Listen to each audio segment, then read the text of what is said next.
Here are 20 impactful quotes by Thomas Hobbes. 1. If any two men desire the same thing, which nevertheless they cannot both enjoy, they become enemies, and in the way to their end, which is principally their own conservation, and sometimes their delectation, only endeavor to destroy or subdue one another. 2. The multitude so united in one person is called a commonwealth, in Latin, civitas. This is the generation of that great Leviathan, or rather, to speak more reverently, of that moral God to which we owe, under the immoral God, our peace and defense.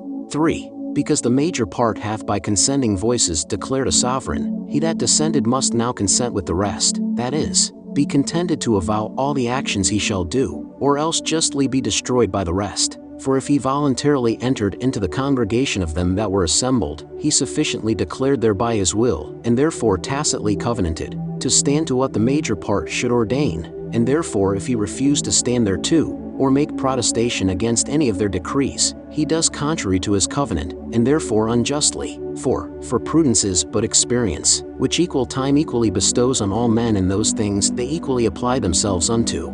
5. The attaining to this sovereign power is by two ways. 1. By natural force, as when a man mocketh his children to submit themselves, and their children, to his government, as being able to destroy them if they refuse, or by war subdueth his enemies to his will, giving them their lives on that condition. The other is when men agree amongst themselves to submit to some man, or assembly of men, voluntarily, on confidence to be protected by him against all others. 6. By liberty is understood, according to the proper signification of the word, the absence of external impediments, which impediments may oft take away part of a man's power to do what he would, but cannot hinder him from using the power left him according as his judgment and reason shall dictate to him. 7. But whatsoever is the object of any man's appetite or desire, that is it which he for his part calleth good, and the object of his hate and aversion evil, and of his contempt vile and inconsiderable.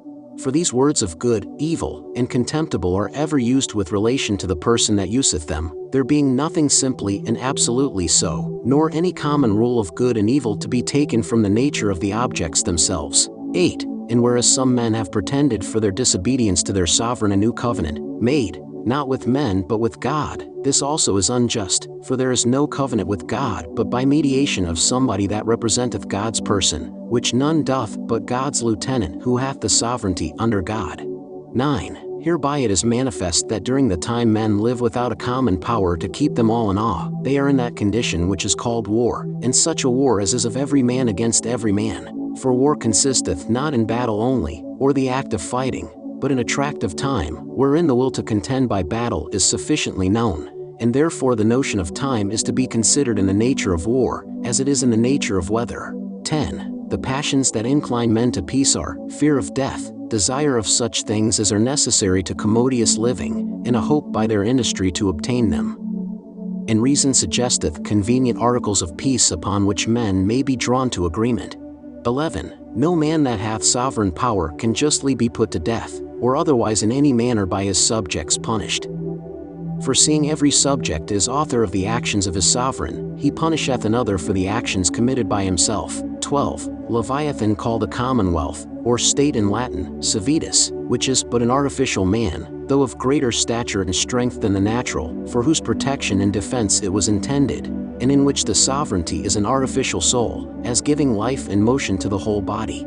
13. That which men desire they are said to love, and to hate those things for which they have aversion. So that desire and love are the same thing. 14. It may seem strange to some man that has not well weighed these things that nature should thus dissociate and render men apt to invade and destroy one another, and he may therefore, not trusting to this inference, made from the passions, desire perhaps to have the same confirmed by experience. Let him therefore consider with himself, when taking a journey, he arms himself and seeks to go well accompanied, when going to sleep, he locks his doors, when even in his house he locks his chests, and this when he knows there be laws and public officers, armed, to revenge all injuries shall be done him, what opinion he has of his fellow subjects, when he rides armed, of his fellow citizens, when he locks his doors, and of his children and servants, when he locks his chests.